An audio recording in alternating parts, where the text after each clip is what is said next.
Bon après-midi à tous et merci de nous rejoindre dans ce journal. Ce cas de suicide assez particulier à la prison de Grand-Rivière Nord-Ouest.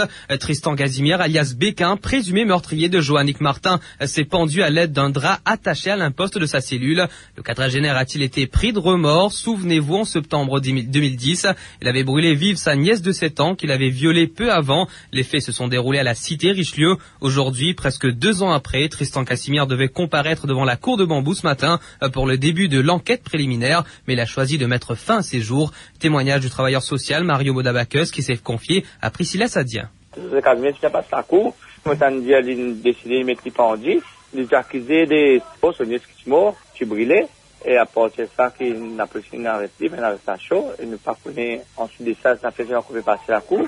Et aujourd'hui, il a décidé, il y a 3 mois de cela, depuis que c'est une décidé, maman, la petite fille Joannick Martin.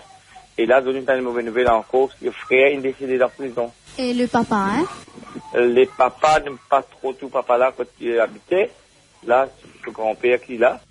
Et je vous le disais, ce crime avait provoqué la consternation à travers le pays de par sa violence. Tristan Casimir avait attiré sa nièce en lui offrant des friandises achetées dans la boutique du coin avant de l'emmener sur un terrain en friche de la localité pour commettre son forfait. Rappel des faits avec Zaira Kosman. Le lundi 13 septembre 2010, le cadavre calciné d'une fillette est découvert dans un terrain vague. À première vue, il était extrêmement difficile pour les enquêteurs de la police, dépêchés sur les lieux, de procéder à l'identification de la victime.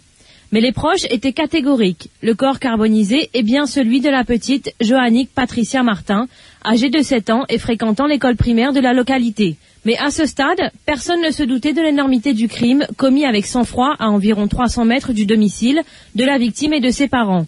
À Richelieu, tout le monde sait que la dernière personne à s'être retrouvée en compagnie de la petite Joannick Patricia Martin dans la soirée de dimanche a été son oncle maternel, Tristan Casimir.